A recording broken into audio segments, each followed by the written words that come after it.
Hi, everyone, and welcome for our final session, number 16, on research writing.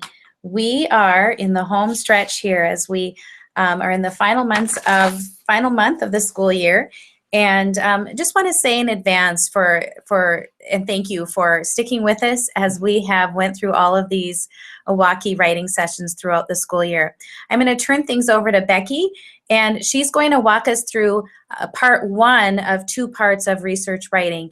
We're anticipating that this will be somewhere around the 25-minute mark for part one of this research session. So welcome. Now, some of you might be feeling like this if you're across the finish line. Some of you might be feeling like this, or maybe you're feeling both. But you know what? Our journey has been pretty rigorous here.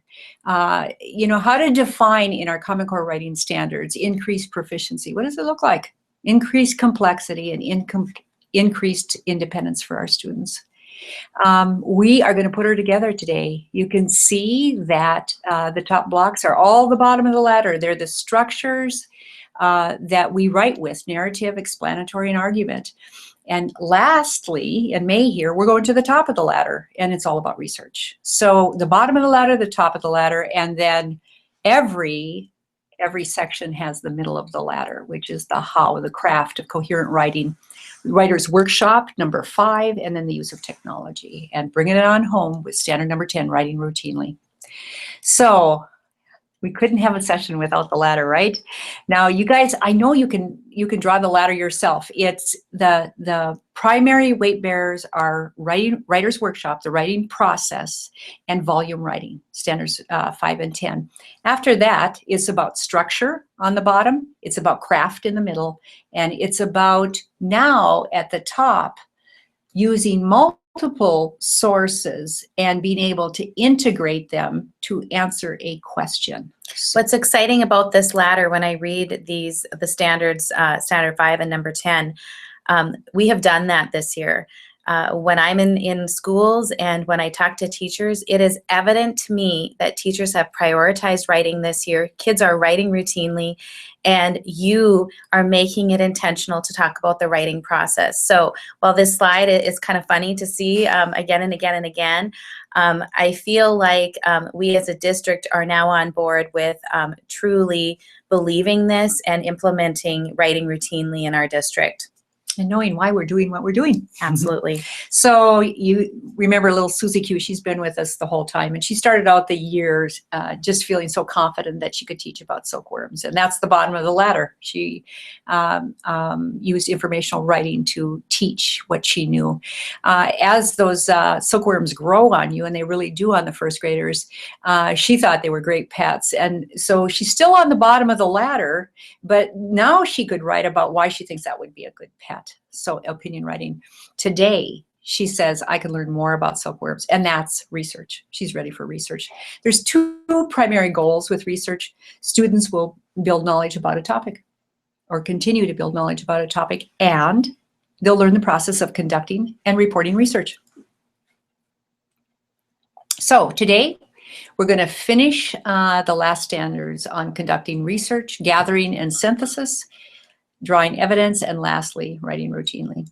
So to start with, we're going to look at research writing from a planning and a demonstration standpoint. That's where we are as teachers at this point. If we look at standard number 7, it says conduct short as well as more sustained research projects. They need to be based on a focused question, and then students have to demonstrate understanding of the subject under investigation. So there's really 3 parts to standard number 7. When we look at the learning continuum, I've kind of presented it a bit differently because these last standards present differently than what we're used to. Basically, in K through 2, Owocki says that we are to participate in shared research and writing projects.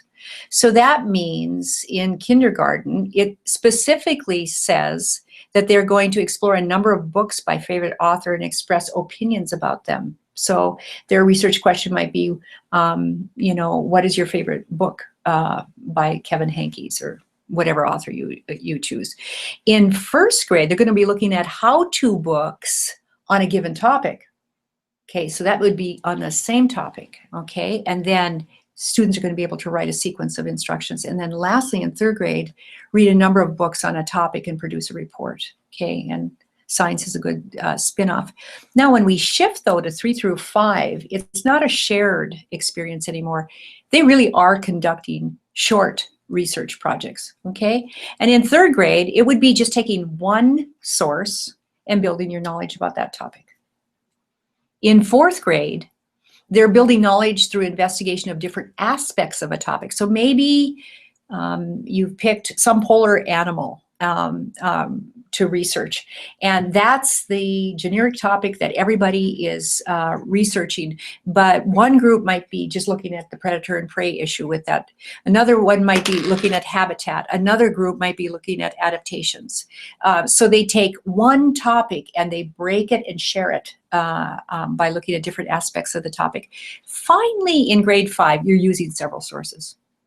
So several sources to build knowledge through investigation of different aspects of that topic. And while every research project certainly doesn't have to be related to science, I would say that when I look through the K through 5 criteria, our experiences with science have certainly helped prepare us in some ways for when you look at that criteria, it's not all completely new in each grade. You're going to find actually that Owocki says that research is used to dig deeper into your content areas. So we're going to find social studies as well, but it does not leave out narrative and some of those experiences. So when we look at the first part of conducting research, what we need to know is there's 2 kinds of research. There's print-based research, where you're answering a question by gathering information from print and digital sources. And then there's observation-based research, where you're gathering information through a planned experience or an experiment. It might be an observation that feels more a survey. It could be doing an interview, and that's more social studies oriented. But even with the observation research, students will deepen that experience through reading about that topic as well. Research also can be small or it can be big, and this is important to know. It can be as small as partnering up with someone that has the same question that you have, and through reading you find the answer to it. That is a small research. But the bigger projects are going to start with some kind of topic, identifying the key questions. What kind of method of research are you going to be? Is it going to be a print-based, where you're going to find multiple print and digital sources, or are you going to do interviews and surveys? Whatever it is, you're going to compile some kind of finding and you're going to present it in some kind of published result.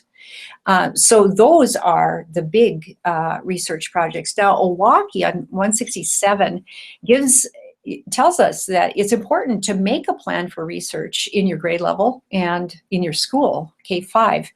And she does state, you know, if you look at any one of these, like in first grade here, you can see that there are 3 print-based research projects. One is science, one is social studies, and one is music. And then in social studies, they're going to be doing an interview, so that's observation-based. They're going to be doing a survey, another one in social studies. And then lastly, they're going to be doing science observation, probably writing in their notebook. So I'm not sure if she's saying that that's a recommendation of 6 research projects per year, K through 5. It's just something I did notice. And this will be helpful information for us on the Elementary Literacy Committee as we begin to map out writing in Atlas and using this kind of a research plan template to help guide us, and then hopefully eventually getting to all of the different, integrating all of the different content areas. So we start with that short research project, and we know the second part of Standard 7 is you have to have some kind of focused question or questions.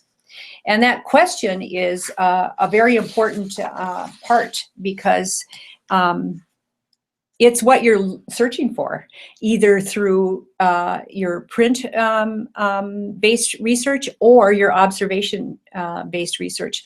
And it's how you pull together and organize and interpret the answers, your whole research project. So that focus question is very pivotal. Lastly, kids have to demonstrate their understanding of the subject under investigation. So that means they have to pick what's going to be your format for reporting your research. You're familiar with all of these. The format is where they write up and they present their findings. It could be any of these opinion writing structures. You're familiar with all of them. The student might present their findings, and oftentimes research does move into informational or explanatory structures where they write an all about piece or a how-to piece, an informational web page, a research report, a lab report, informational articles.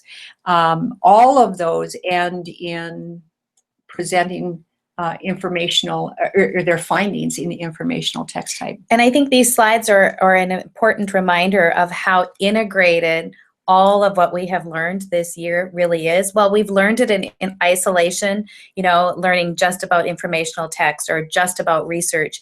There are so many opportunities, obviously, in your classroom that they're going to overlap, and you're going to bring in many of the parts of what we've learned throughout the school this school year into projects or presentations that kids are doing. So the last format, actually, Owocki helped me. I hadn't really been as conscious of this. When we're asking people to write memoirs, they are about real people, the events, the sequence of and a description of a time in their life. These were ones that were mentioned earlier in the year, and actually I wasn't as familiar. Memoir, I think we're all familiar with, but testimony is a literary genre that really is originated from Latin America. Its main purpose is to illuminate the experience of people who have been in some way oppressed or marginalized by telling a story of an individual. So students of color or students learning English, immigrant students, anyone whose language or literacy or life practice has been at some time marginalized may speak through a testimonial. What's really cool, the unique feature of testimonials, is that they connect the story to social, political, and historical conditions that might have impact over the events. Another one is oral histories. I don't know that I've known a whole lot of mentor texts that are oral histories, but they're stories about events in other people's lives, primarily collected through interviewing. Today, when we want kids to interview, we can do it in person, we can do it in phone, email, we can do Skype. It's a very viable way of gathering information. And then lastly, biographies that tell about another person's life, helping the reader to understand the historical context that person lived through. So in the end, that research would end up in writing a narrative text structure. So we're always asking, okay, how do we get started? Well, Owocki says step number 1 is you state your project parameters. So in other words, are we all doing the same topic? And individuals or partners or groups are just doing different focus questions? Or does everybody have a different topic and they come up with their focus questions? Collaboration parameters. Are you going to be working alone? Are you going to work with a partner? Are you going to work in a small group? What kind of research is it going to be? Print-based or observation-based? And lastly, what is going to be the destination in the end? How are you going to publish? And she recommends that in the beginning, when you're working with research, it's probably a good idea for everybody to kind of land on the same publishing format, just because research is all spread out. And at least if you can come home to the same home, that kind of helps to bring kids together. So number 1, she says, state the project parameters. Second, she says, identify your research questions. You can see by some of these research questions, if your research question was which type of gum can produce the biggest bubbles, well, obviously you're going to have kids have that hands-on experience. You're going to determine the answer to that through observation. You know, what do children do to be safe in their homes? Maybe you're going to be doing a survey that you're going to send out. But something like how is a spider web made? What is it for? You know, that's more print-based. But Owocki warns us that the best questions don't happen at the beginning of a unit of study. The kids need some experience, really. If you can give them hands-on, give them some reading. And their focus questions are going to naturally emerge into their authentic interest and motivation then to find the answer. The third recommendation, she says, is the importance of demonstration. And we know that focus lesson, that mini lesson, is where we give that explicit definition of whatever strategy, how it works, why it's important. She gives us guides. We've called these story maps in the end, but they're also called guides to help us to organize. So the student, you with your write in the top what the focus question is. You would use this form for note-taking. And then as you read, you would gather and collect in front information that answers that focus question. So this is the K2, where you're doing a lot of shared experience with this. And then 3 through 5, you still start with your question up on the top. But in grade 3, kids, by this time, if you provide the categories for your topic, like if your topic is on monarch butterflies disappearing, or why are they decreasing in population? You know, if you provide the category of places that they live, harmful elements in the environment, kids will be able, once you've provided the categories, they'll be able to collect that information. And then obviously, once we get into 4 and 5, kids have to list their sources. I think it's important to note how much of a learned skill this is. I think about the K2 having, say, a research topic about bats, and very often it's kids' inclination to just write everything they know about bats, and that really isn't the purpose or the procedure. We want kids to be very specific, relating to the question, and so that's a skill that we have to model and repeatedly model, not just for K through 2, but also in the older grades, so that researching is directly related to the topic or question. It is so funny. You think something like asking and answering questions is basic. It's not. It's amazing. So the fourth thing that Owocki says is we have to discuss the medium for presenting our findings. So when we take our information, inform our writing, it's going to go through the writing process and to the ultimate goal of whatever publishing parameter we've decided on. So we're at about the 20-minute mark. We know that as we prepared these, we've been for them to be shorter. We're trying to respect that into small digestible bites. So we're going to stop here. Going to be about equal length, about 20-25. Up, take a break, stretch, continue on with the second part of research writing, or you can save that for another day of learning.